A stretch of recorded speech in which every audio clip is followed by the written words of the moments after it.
আচ্ছা, সবাই একটু চুপ করো এবার। এই যে সবাই চুপ করো, যার কথা বলতে ইচ্ছা হয় you can leave the class. একদম পিন ড্রপ সাইলেন্ট থাকবে। ওকে, আমরা একটু গত দিনের পড়াশোনা রিভিউ করি। আমরা সোলার সেল ডিভাইস নিয়ে কথাবার্তা বলছিলাম। তারপরে আমরা এখানে গতদিন দেখেছিলাম যে একটা সোলার সেলের মধ্য দিয়ে কারেন্ট কেমনে কন্ডাক্ট হতে পারে, কারেন্ট কিভাবে দুই দিকে কন্ডাক্ট হয়, কখন আমরা ভিওসি পাই, কখন আমরা আইএসসি পাই, এই জিনিসগুলো আমরা দেখেছিলাম। তারপর আমরা দেখছিলাম কখন আমরা ডার্ক কারেন্ট বা ডায়োড কারেন্ট পাই, কখন আমরা এই কারেন্ট পাই, আমাদের ফটো কারেন্ট বা লাইট কারেন্ট পাই। আমরা বলছিলাম আমাদের ডিজায়ার্ড সিনারিও হচ্ছে ফটো কারেন্ট পাওয়া, আর আমাদের আনডিজায়ার্ড সিনারিও হচ্ছে কি ডার্ক কারেন্টটা বেড়ে যাও। ফ্যানগুলো একটু কাইন্ডলি অফ করে দাও, ফ্যানগুলো অফ করে দাও, পিছন দুইটা ফ্যান চলছে। ঠিক আছে, আমরা যদি এই জিনিসটা যেহেতু ইম্পর্টেন্ট, প্রথম 2 দিন আলোচনা করেছি, আজকেও আবার একটু সেম জিনিস থেকে রিক্যাপ করব, যেন এটা তোমাদের একেবারে মাথার ভিতরে ঢুকে যায় যে আমরা এখানে কি করতেছি, কি দেখতেছি। আচ্ছা, তাহলে আমরা যদি গত দিনের পড়া থেকে একটু রিভিউ করে আসি। ইনিশিয়ালি আমরা জানি যে কোনো একটা এই সোলার সেল ডিভাইস মানে কি একটা এখানে পিএন জাংশন আছে, এবং এই পিএন জাংশনের চেহারাটা কিরকম বলি আমরা। ধরো এটা হচ্ছে একটা পিএন, তাহলে পি এর সাইডে তৈরি পি থেকে আমরা যদি ব্যান ডায়াগ্রামটা ড্র করি, ব্যান ডায়াগ্রামটা কি দেখতে এরকম হবে, তাই না? যদিও এখানে ফার্মি লেভেল দেখায়নি, স্টিল ইউ আন্ডারস্ট্যান্ড বাই নাও যে এটা হচ্ছে কি একটা বাম সাইডেরটা পি, ডান সাইডেরটা এন। এরপরে আমরা টিপিক্যালি যেটা দেখেছিলাম, আমরা বাম সাইডে এন দেখাইছি বা ডানে পি দেখাইছি, সেইভাবেই দেখাই যেন তোমার মধ্যে কনফিউশন না আসে। আচ্ছা, দুইটা কি অল দ্য সেম। এরপরে আমরা কি বলতাম যে আমার এই জাংশনটাকে যদি আমি ফরওয়ার্ড বায়াস করি, তাহলে কি এই যে ব্যারিয়ার হাইট আছে, এই ব্যারিয়ার হাইটটা কি কমে আসবে, তাই না? এই ব্যারিয়ার হাইটটা কমে আসবে। আর যদি আমি রিভার্স বায়াস করি, তাহলে এই ব্যারিয়ার হাইটটা কি বেড়ে যাবে। ব্যারিয়ার হাইট কমে আসা মানে কি একটা পিএন জাংশন ফরওয়ার্ড বায়াস হওয়া মানে এটা ধরো এন টাইপ কন্টাক্ট, এটা কি তোমার P type contact. PN junction forward bias হওয়া মানে কি এন থেকে ইলেকট্রন পি এর দিকে যাবে, তাই না? তাহলে এইদিকে যে কারেন্টটা ফ্লো করবে সেটা কি ডায়োড কারেন্ট, আর অপোজিট দিকে যে কারেন্টটা বা ডার্ক কারেন্ট, আর অপোজিট দিকে যে কারেন্টটা ফ্লো করবে সেটা হচ্ছে কি ফটো কারেন্ট। ইনিশিয়ালি যখন আমরা কোনো অ্যাপ্লাই বায়াস দেই নাই, তখন কি এই অবস্থায় আছে, এবং আমি যদি সার্কিট ক্লোজ করি, সার্কিটটা দেখতে এরকম মনে হবে। এখন যখন বাহির থেকে লাইট ইনসিডেন্ট হইল, তখন কি হবে, লাইটের এনার্জি ই এইচ নিউ যদি গ্রেটার দেন ইজি হয়, তাহলে এখানে কি কিছু হোল তৈরি হইলো, আর উপরে কিছু ইলেকট্রন তৈরি হবে। এই ইলেকট্রনগুলো যেমন এই পি টাইপ ম্যাটেরিয়ালের ভিতরে তৈরি হবে, সেম ভাবে কি এই ডিপ্লেশন রিজিয়নের ভিতরেও তৈরি হবে না, ডিপ্লেশন রিজিয়নের ভিতরেও তৈরি হবে। যেগুলো ডিপ্লেশন রিজিয়নের ভিতরে তৈরি হয়েছে সেগুলো কি রিকম্বাইন হওয়ার কোনো চান্স আছে? না, কারণ ওখানে কি কোনো ক্যারিয়ার নাই, ফ্রি ক্যারিয়ার নেই। তাইলে ওই ইলেকট্রনগুলো ফর শিওর এন থেকে পি এর দিকে ফ্লো করবে, তাই না? আর যে ইলেকট্রনগুলো এই নিউট্রাল রিজিয়নে তৈরি হয়েছে, তার কিছু অংশ কি রিকম্বাইন হয়ে যাবে, আর কিছু অংশ কি এই সাইড পর্যন্ত আসতে পারে। এনের মতো ডেফিনেটলি তৈরি হচ্ছে, কিন্তু দেখো ওই যে আমরা বলছিলাম, আরেকবার দেখলে বের করে দেবো ক্লাস থেকে। আমরা যে বলেছিলাম যে আমরা চার্জ ফ্লো হচ্ছে, রিকম্বাইন হচ্ছে, এগুলো মোস্টলি দেখাই কি মাইনরিটি ক্যারিয়ারের জন্য। কারণ কি, ধরো মেজরিটি ক্যারিয়ারের সংখ্যা আছে 10⁻⁷, এটার মধ্যে ধরো 1000 আরো নতুন করে আসছে, এটার কি কোনো ইম্প্যাক্ট বোঝা যাবে? কিন্তু মাইনরিটি ক্যারিয়ার ছিল ধরো এই 1500, তার মধ্যে এডিশনাল 1000 আসছে, তাহলে এটার ইম্প্যাক্টটা কি সিগনিফিকেন্ট না? এই জন্য অল দ্য টাইম আমরা শুধু মাইনরিটি ক্যারিয়ার নিয়ে কথা বলতেছি। ডেফিনেটলি তুমি যেটা আইডেন্টিফাই করছো, এখানেও তো ইলেকট্রন তৈরি হয়েছে, এখানেও তো হোল তৈরি হয়েছে, কিন্তু এটা নিয়ে কথা বলি নাই কেন? কারণ এখানে যে ইলেকট্রনটা তৈরি হয়েছে এটা তো এনটেপ ম্যাটেরিয়াল, এটা কি মেজরিটি ক্যারিয়ার, মেজরিটি ক্যারিয়ারের পরিবর্তনটা কি সিগনিফিকেন্ট না, এই জন্য আমরা এটা আলোচনা করছি না। ওকে, তাহলে এই যে এই ইলেকট্রন ব্ল্যাক ইলেকট্রনগুলো, এগুলো কি ফটো জেনারেটেড ইলেকট্রন না? এই ফটো জেনারেটেড ইলেকট্রনগুলোর ডিরেকশন কোন দিকে? এই দিকে, তাই না? তাহলে এই ইলেকট্রনগুলো ফ্লো করতেছে কি ফটো জেনারেটেড ইলেকট্রনগুলো ফ্লো করতেছে ডান দিকে। তাহলে ফটো কারেন্টের ডিরেকশন উল্টো দিকে, তাই না? ফটো কারেন্টের ডিরেকশন উল্টো দিকে। তাহলে এই যে এই রেজিস্ট্যান্স যেটা, এটার অ্যাক্রসে ভোল্টেজ ডেভেলপ হবে ভিআর, যেটা পজিটিভ হবে ডানে, নেগেটিভ হবে বাম দিকে। দেখো কিসের ডিরেকশন? হ্যাঁ, রাইট থেকে লেফটে যাচ্ছে। কেন রাইট থেকে লেফটে যাচ্ছে? এই যে দেখো তো এখানে কি কন্ডাকশন ব্যান্ড চেঞ্জ হচ্ছে, তার মানে কি এটা ডিডিএক্স অফ ইসি, তাই না? তাহলে এটা কি একটা ইলেকট্রিক ফিল্ড আছে এবং এটা পিএন জাংশন, তাহলে এন এর সাইডে তৈরি হয় কি প্লাস আর পি এর সাইডে তৈরি হয় মাইনাস। তাহলে এই ইলেকট্রন ফিল্ডটা কি ইলেকট্রনকে বাম দিকে টানবে না? সেই জন্য ইলেকট্রনগুলো কি বাম দিকে যাচ্ছে ড্রিফট হয়ে। বুঝছো? ক্লিয়ার সবাই? এই জন্য ইলেকট্রন কি বাম দিকে যাচ্ছে। তো ইলেকট্রন বাম দিকে যাওয়া মানে কি ইলেকট্রন এই দিক দিয়ে ফ্লো করা না? তাহলে ইলেকট্রন এই দিকে ফ্লো করা মানে কি আই ফটো কারেন্ট অপর দিকে ফ্লো করা, তাই না? আই ফটো কারেন্ট যদি অপর দিকে ফ্লো করে তাহলে এই ভোল্টেজ ডেভেলপ হবে কি ভিআর, যেটা পজিটিভ হবে ডানে, নেগেটিভ হবে বামে। তাহলে দেখো তো পজিটিভটা কি পি এর সাথে কানেক্টেড, নেগেটিভটা কি এন এর সাথে কানেক্টেড। তাহলে এটা কোন কিরকম হইলো? ফরওয়ার্ড বায়াস হইলো না? ফরওয়ার্ড বায়াস হইলে এখন এই ব্যারিয়ার হাইটটা, এই ব্যারিয়ারটা কি এটা উপরে উঠে যাবে, আর এই ব্যারিয়ার হাইটটা কি হয়ে যাবে ছোট হয়ে যাবে। ব্যারিয়ার হাইট ছোট হয়ে গেলে ডায়োড কারেন্ট বা ডার্ক কারেন্ট আইডি কি বাড়বে না কমবে? বুঝছি বুঝছি। তাহলে যখন কারেন্ট কন্ডাক্ট হয় নাই তখন ডায়োড কি ফরওয়ার্ড বায়াস ছিল না নিউট্রাল ছিল? নিউট্রাল ছিল। তাহলে ইনিশিয়ালি ডায়োডের ফরওয়ার্ড বায়াস কারেন্টের মান কত? 0। কিন্তু যখন এই ফটো কারেন্ট গুলো কন্ডাক্ট হওয়া শুরু হইলো তখন ডায়োডের ফরওয়ার্ড বায়াস কি বাড়তে থাকবে। বুঝছি? এটার জন্য আমরা দেখো তাহলে বলতে পারি যে ফটো ফটো কারেন্টটা ডিপেন্ড করে কার উপর? কি পরিমাণ ইলেকট্রন হোল পেয়ার জেনারেট হয়েছে তার উপর না? তো আমার মানে তো কমে, তাহলে তো ইলেকট্রন ট্রান্সফার কমলে কারেন্ট এটাই তো দেখবো আমরা, ইভেনচুয়ালি ইম্প্যাক্টটা কমে আসবে। বুঝছো? হ্যাঁ, কারণ হচ্ছে আমার তো একটা নির্দিষ্ট সংখ্যক ইএইচপি জেনারেট হয়েছে, তার চেয়ে বেশি তো আর জেনারেট হয় নাই। তার মানে ফটো কারেন্টের মানটা কি কনস্ট্যান্ট, ফটো কারেন্ট তো চেঞ্জ হবে না, শুধু ডায়োড কারেন্ট বা ডার্ক কারেন্ট যেটা ওটা বাড়তে থাকবে, তাই না? কারণ ডার্ক কারেন্ট কি এই দিক দিয়ে ফ্লো হয়েছে, ভোল্টেজটা বাড়তেছে, কাজে ওইটা বাড়তে থাকবে, কিন্তু এই ফটো কারেন্টটা কি কনস্ট্যান্ট। এটাই তো আমরা দেখব। দেখো এই জন্য আমরা যদি এই ডায়োড ভোল্টেজ ভিডি দেখি তাহলে ফটো কারেন্টটা কি আইপিএইচ, এটা ডিরেকশন নেগেটিভ দেখাইলাম কেন? তুমি চাইলে পজিটিভও দেখাইতে পারো, কারণ কি ফটো কারেন্টের ডিরেকশন একদিকে, ডায়োড কারেন্টের বা ডার্ক কারেন্টের ডিরেকশন কি অপোজিট দিকে। যে কোনো একটাকে পজিটিভ দেখাবো আর একটাকে নেগেটিভ দেখাবো। তাহলে ফটো কারেন্টটা কি কনস্ট্যান্ট, কারণ কি এটা নাম্বার অফ ইএইচপি জেনারেশনের উপর ডিপেন্ড করতেছে। এরপরে দেখো তো ডায়োড ইনিশিয়ালি যখন কোনো বায়াসিং নাই তখন কি এই অবস্থায় আছে। যখন এই ভিআর এর অ্যাক্রসে ভোল্টেজ ডেভেলপ হচ্ছে, তার মানে কি এটাকে আমি যদি ভিআর বলি, তখন কি এই সাইডে ডায়োডটা আস্তে আস্তে ফরওয়ার্ড বায়াস হওয়া শুরু করবে না? বুঝছি? তো ডায়োডটাকে এইভাবে আস্তে সরি উল্টা কেন? দেখো ডায়োড কারেন্ট যেটা আমরা দেখাই, ডায়োড ফরওয়ার্ড বায়াস হওয়া মানে কি এন টাইপ থেকে ইলেকট্রন পি টাইপের দিকে যাবে না? এটা না? কারণ কি ওই যে পিএন জাংশন ফরওয়ার্ড বায়াস মানে কি এনপি, তাহলে কি পি থেকে হোল যায় কোন দিকে? এই দিকে, আর ইলেকট্রন যায় কোন দিকে?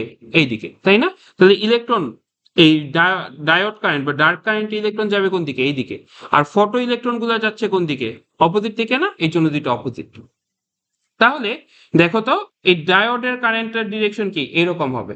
তাহলে এটা হচ্ছে কি আই ডার্ক আর এটা হচ্ছে কি আই ফটো, এই দুইটাকে যোগ করলে টোটাল কারেন্ট পাবো না? এই দুইটাকে পয়েন্ট বাই পয়েন্ট যোগ করলে দেখবা যোগফল কার্ভটা আসবে এই ব্লু লাইনের মতো। বুঝছি? বুঝছি। তাহলে দেখো এই পয়েন্টটাতে, এই পার্টিকুলার পয়েন্টে কারেন্টের মান আই কত? আই সমান সমান 0, তার মানে এটা কোন কন্ডিশন? Open circuit VOC. এই জায়গা বরাবর ভোল্টেজ কত? 0, তার মানে এটা কি আই এসি শর্ট সার্কিট। ঠিক আছে? বুঝছি সবাই? আচ্ছা স্যার বললাম যে কারেন্ট 0 কোন সার্কিটে? ওপেন সার্কিটে। আর ভোল্টেজ 0 কোন সার্কিটে? শর্ট সার্কিটে। এখানে দেখো তো এটা কি এক্স অ্যাক্সিস এর উপর পয়েন্টটা, তার মানে ওয়াই অ্যাক্সিস এর মান কত? 0। ওয়াই অ্যাক্সিসে আমার কি আছে? আই। তাহলে আই এর মান কত? 0। বুঝছো? আর হচ্ছে এই জায়গাতে দেখো তো, এটা কি ওয়াই অ্যাক্সিস এর উপর পয়েন্ট, তার মানে এক্স অ্যাক্সিস এর মান কত? 0। এক্স অ্যাক্সিসটা কি? ভোল্টেজ। তাহলে ভোল্টেজ 0। বুঝছি? ফটো কারেন্টের কারণে, হ্যাঁ, ফটো কারেন্টের কারণে ডায়োড কারেন্ট জেনারেট হচ্ছে। কারণ কি আমি বাইরে থেকে কি কোনো ভোল্টেজ সাপ্লাই দিছি, তাহলে তো ডায়োডের ফরওয়ার্ড বায়াস হওয়ার কথা ছিল না, কিন্তু হইছে কেন? ফটো কারেন্টের। ঠিক আছে? হ্যাঁ, একটা একটাকে অপোজ করতেছে যতক্ষণ পর্যন্ত আমি, তাহলে ডায়োডটাকে অপারেট করাইতে চাইবো কোন রিজিয়নে দেখো তো? এই রিজিয়নটুকুতে না, যেখানে একটা কারেন্ট আমি কন্টিনিউয়াসলি পাচ্ছি, দেখছো? এই রিজনটাতে অপারেট করাইতে চাইবো না? এই রিজনে কি ভোল্টেজও আছে, কারেন্টও আছে, তাহলে আমি একটা পাওয়ার জেনারেট করতে পারবো না? এই পিছনে স্টিল কথা বলছো কেন? বুঝছো? তোমার ইয়েটা বুঝছি যে একটা তার একটাকে অপোজ করতেছে, কিন্তু যতক্ষণ পর্যন্ত এই ফটো জেনারেটেড কানেক্টটা কন্ট্যাক্ট হবে, ততক্ষণ পর্যন্ত কি আমি পাওয়ার জেনারেট করতে পারবো না? বুঝছো? এটা একটা ডাইনামিক প্রসেস। কারণ কি এটা আমি যখন তোমাকে এই চিত্রটা দেখাচ্ছি, এটা কি স্ন্যাপশট, একটা পার্টিকুলার টাইমের চেহারা। এর ইমিডিয়েট পরে কি আবার ফটো কারেন্ট পড়ছে, আবার সানলাইট পড়ছে, আবার ফটো কারেন্ট জেনারেট হয়েছে, তাই না? এটা কি কন্টিনিউয়াসলি চলতে থাকবে না এইভাবে? ঠিক। হ্যাঁ, পড়তেছে। সেই জন্য কি কন্টিনিউয়াসলি এটা চলতে থাকবে, এটা একটা ডাইনামিক প্রসেস। তুমি যেটা চিন্তা করছো একটা একটাকে অপোজ করতেছে, হুইচ ইজ কমপ্লিটলি রাইট। কিন্তু অপোজ করার আগে এই যে দেখো তো, ফটো কারেন্ট এই দিক দিয়ে পাস হয়ে গেছে না? তুমি মনে করো এটার জায়গায় একটা লাইট বলছো, এবার লাইট। তাহলে এই লাইটটার মধ্যে দিয়ে কি, এইটা কি লাইট মানে কি একটা রেজিস্ট্যান্স না? তাহলে ওইটার মধ্যে দিয়ে কারেন্ট ফ্লো হয়েছে, তার মানে কি লাইট জ্বলবে না? লোড তো জ্বলে গেছে। এরপরে কি মনে করো ডায়োড কারেন্ট হইলো, ডায়োড কারেন্ট এটাকে অপোজ করে জিরো করলো ফর দ্য টাইমিং ধরি। তারপর কি আবার সানলাইট পড়ছে না? আবার ফটো কারেন্ট জেনারেট হয়েছে না? আবার কি সেটা কন্ট্যাক্ট করবে না? আবার তোমার ডিভাইস চলবে। বুঝছো? আচ্ছা, তাহলে আমরা যদি এবার একটু সামনের দিকে দেখি, এদিকে আমরা এগুলো দেখতে পেয়েছি আগে, আর এগুলোর বেসিক জিনিসপত্র তোমরা দেখলে বুঝবা, এই জন্য এগুলো আর বলতেছি না। আর গতদিনও কিছুটা আলোচনা করা হয়েছে। তারপর আমরা কালেকশন প্রবাবিলিটি নিয়ে কথা বলছিলাম। আমরা বলছিলাম যে এই ডিপ্লেশন রিজনে যেগুলো জেনারেট হবে সে তার সবগুলোই কি কালেক্টেড হবে, কিন্তু এইসব রিজিয়নে যেগুলো জেনারেট হবে ওগুলার একটা পোর্শন কালেক্টেড হবে আর একটা পোর্শন কি হবে? রিকম্বাইন্ড হয়ে যাবে। তারপর আমরা দুইটা টার্ম বলছিলাম এখানে, একটা হচ্ছে ক্যারিয়ার লাইফ টাইম আর একটা ডিফিউশন লেন্থ। আমরা কি চাইবো? ডিফিউশন লেন্থ ছোট হোক না বড় হোক? বড় হোক, কারণ ডিফিউশন লেন্থ ছোট হইলে কি রিকম্বাইন হওয়ার প্রবাবিলিটি বেড়ে যাবে, আর ডিফিউশন লেন্থ বড় হইলে রিকম্বাইন হওয়ার প্রবাবিলিটি কমে যাবে। ওকে, এইটা আমরা দেখেছিলাম। এই ডার্ক কারেন্ট এগুলোর চিত্র আমরা দেখেছি গতদিন। আচ্ছা, তাহলে এই জায়গাতে দেখো তো আমরা কি বলতেছি, ওই যে তুমি যে কোশ্চেনটা করছো, এটার অ্যান্সার হচ্ছে দেখো তো এখানে আমার জেনারেট হয়েছে কি টোটাল এই লাইট কারেন্ট। এই লাইট কারেন্টের একটা অংশ কি ওই ডায়োডকে ফরওয়ার্ড বায়াস করতে ব্যবহার হয়ে যাচ্ছে না? আর বাকি অংশটা কি তুমি লোডের অ্যাক্রসে পাবা। বুঝছো? তার মানে কি ডায়োডের মধ্যে একটা কি ফটো কারেন্ট তৈরি হইলো, ফটো কারেন্টের একটা অংশ ওই যে তুমি যেটা বললো অপোজিং, ডায়োডকে অন করতে ইউজ হয়ে যাচ্ছে না? আর বাকি অংশটা কি করবে? তোমার লোডকে ড্রাইভ করবে। ঠিক আছে? আচ্ছা, তাহলে আমরা একটু সামনের দিকে প্রসিড করি। এটা কি বুঝতে পেরেছো সবাই কেন প্যারালাল দেখাইলাম? কারণ কি আমার ফটো কারেন্ট জেনারেট হচ্ছে, তার মানে কি আমার কি কারেন্ট ফ্লো হচ্ছে, এটার একটা অংশ কি করবে? ডায়োডকে ফরওয়ার্ড বায়াস করতে ইউজ হবে, আর বাকি অংশটা এটা কি তোমার লোডকে ড্রাইভ করতে ব্যবহার হবে। ক্লিয়ার সবাই? না, ডায়োড কি অ্যাকচুয়ালি শর্ট সার্কিট হয়? অ্যাকচুয়ালি না। আমরা তো এই যে তোমার বলি কি এটা 0.7 ভোল্টের ভোল্টেজ সোর্স হয়। এটা যদি 0.7 ভোল্ট ভি ডায়োড হয়, তাহলে ভিডি সমান সমান কি আইডি ইন্টু আরডি না? তাহলে আরডি এর মান কি জিরো? আরডি এর মান যদি জিরো হয় তাহলে ভিডিও কত? জিরো না? ডায়োডের ইয়ে ভোল্টেজ কি জিরো হয়? জিরো হয় না, নন জিরো। ঠিক আছে? তার মানে কি এই সাইড দিয়ে অবশ্যই কোনো একটা কারেন্ট কন্ডাক্ট হবে। তাই না? আচ্ছা, তাহলে আমরা একটু সামনে প্রসিড করি। এখন হচ্ছে এই সোলার সেলের স্ট্রাকচার জিনিসটা কিরকম, মানে অ্যাকচুয়ালি যদি তুমি একটা সোলার সেল বানাইতে চাও ওইটা দেখতে কিরকম হবে। দেখো এখানে আমরা কি কি দেখতে পাচ্ছি। একদম উপরে আমরা এই ক্রস সেকশন বরাবর একটু চিন্তা করি। দেখো তো প্রথমে কি পাচ্ছ? একটা অ্যান্টি রিফ্লেকশন কোটিং, তারপরে পাচ্ছ একটা ইমিটার, তারপরে বেস। তারপরে রিয়ার কন্টাক্ট আর ফ্রন্ট কন্টাক্ট এই দুইটার কাজ আমরা পরে আলোচনা করব, ঠিক আছে? এখন দেখো তো, রিয়ার কন্টাক্ট আর ফ্রন্ট কন্টাক্ট এগুলোর পরে আলোচনা করব। মেইন কাজ হচ্ছে আমার এই দুইটা জিনিস নিয়ে করা। এই ইমিটার আর বেস, আমরা যে একটু আগে পিএন জাংশন নিয়ে কথা বলতেছিলাম না, যে একটা পিএন জাংশন তৈরি হয়, এটা বলতেছিলাম না? ওই পিএন জাংশনের মধ্যে কি এই ইমিটারটাকে আমরা কনসিডার করছি ধরো এন, আর বেসটাকে কনসিডার করতেছি P. Normally most of the time আমরা ইমিটারকে এন কনসিডার করি, বেসকে পি কনসিডার করি, ঠিক আছে? পি টাইপ ম্যাটেরিয়াল দিয়ে বেসটা বানাই, এন টাইপ ম্যাটেরিয়াল দিয়ে ইমিটার বানাই। তাহলে আমার বেসিক জাস্ট একটা সোলার সেল মানে কি একটা পিএন জাংশন, তাই না? একদম ফান্ডামেন্টাল সোলার সেল মানে কি একটা পিএন জাংশন। তাহলে এর উপরে দেখো তো আমরা একটা লেয়ার এড করছি, এন্টি রিফ্লেকশন কোটিং। এটার পারপাসটা কি? রিফ্লেক্ট হয়ে না যায়, কারণ আমি বলছিলাম কি সানলাইট যখন সারফেসের উপর পড়ে তিনটা কেস হইতে পারে, আইদার সেটা অ্যাবজর্ব হবে, অথবা রিফ্লেক্ট হবে, অথবা কি ট্রান্সমিট হবে। তাহলে রিফ্লেক্ট হবে কখন? যদি শাইনি থাকে বেশি, সেই জন্য এন্টি রিফ্লেকশন কোটিং দিলাম। এরপরে কি আইদার সেটা রিফ্লেক্ট হবে, এই যে তোমার কি হবে অ্যাবজর্ব হবে, অথবা ট্রান্সমিট হবে। ট্রান্সমিট কখন হবে বলো দেখি? আর একটু ক্লিয়ার করো, ভেন ডায়াগ্রাম থেকে কি বলা যায়? বলা যায়? দেখো তো।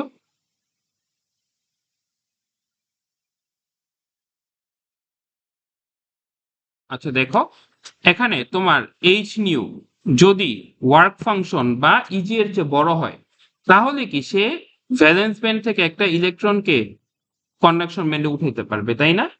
যদি এটা না হয়, যদি এইচ নিউ লেস দেন এই ইজি হয়, ব্যান্ড গ্যাপ হয়, তাইলে কি সে উঠাইতে পারবে?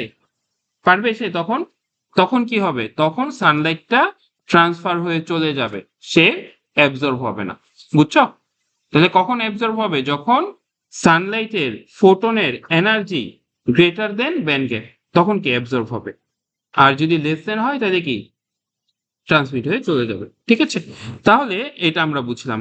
আরেকটা জিনিস দেখো তো, একটু আগে ওই যে আমরা দেখাইতেছিলাম, ওখানে আসলে কি হচ্ছিল, আমার যদি কারেন্ট কন্ডাক্ট করাইতে হয়, তাহলে আমাকে কি করতে হবে? ইলেকট্রনটা একদিকে যাবে আর হোলটা কোন দিকে যাবে? তার অপোজিট দিকে যাবে, তাই না? বুঝছি?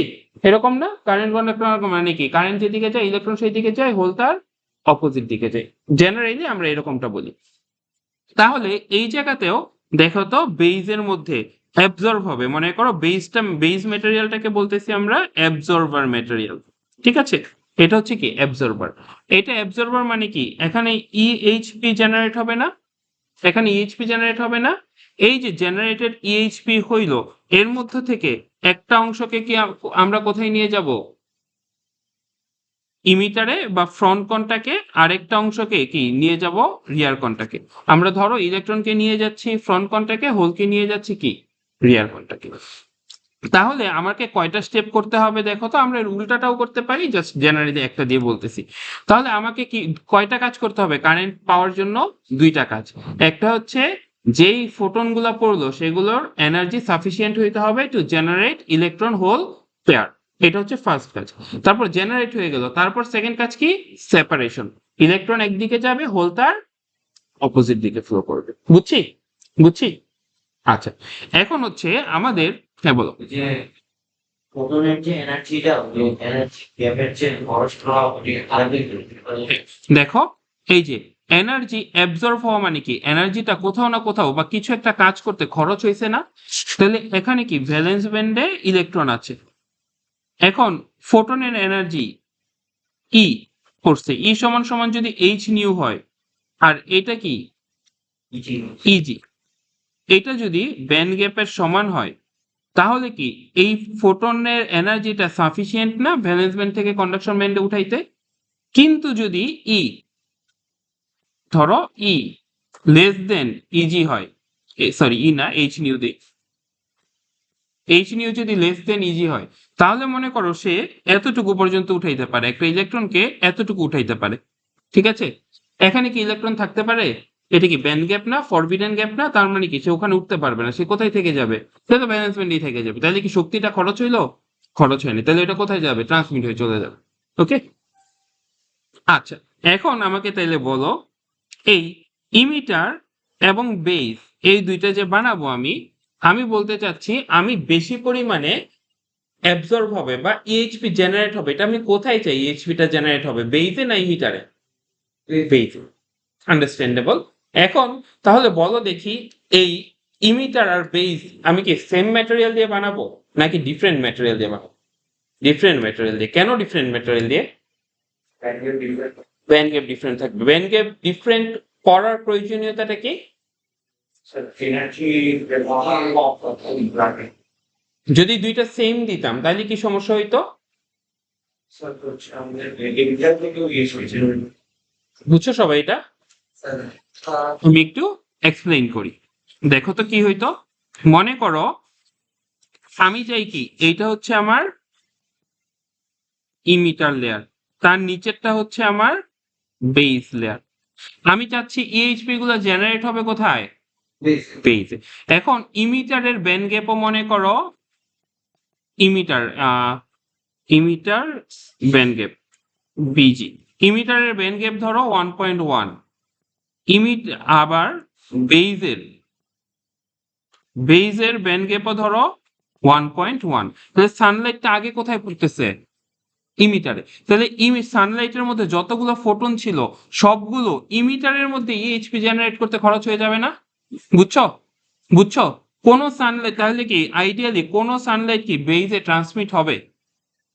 বুঝছো সবাই এটা? সবগুলো কি ইমিটারে ইএইচপি জেনারেট করতে খরচ হয়ে গেছে না? বেস পর্যন্ত কোনো লাইট পৌঁছাবে? পুরাটা লাইটই কি ইমিটারে অ্যাবজর্ব হয়ে যাবে। বুঝছি? তার মানে আমাকে দুইটা ডিফারেন্ট ব্যান্ড গ্যাপের ম্যাটেরিয়াল এখানে ব্যবহার করতে হবে। তাহলে বলো দেখি কার ব্যান্ড গ্যাপ বড় হবে আর কার ব্যান্ড গ্যাপ ছোট হবে? ইমিটারেরটা ছোট হবে, বেইজেরটা ছোট হবে, ইমিটারেরটা বড় হবে। ইমিটারেরটা ছোট দিলে কি হবে বলো তো? সবগুলা ইএইচপি কোথায় জেনারেট হয়ে যাবে? ইমিটারে জেনারেট হয়ে যাবে। বুঝছো সবাই এটা?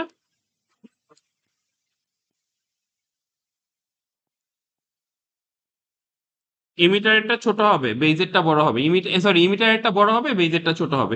ইমিটারে ছোট হইলে কি সবগুলা এনার্জি খরচ হয়ে যাবে কি ইমিটার রিজিয়নে ইএইচপি জেনারেট করতে। ক্লিয়ার সবাই এটা?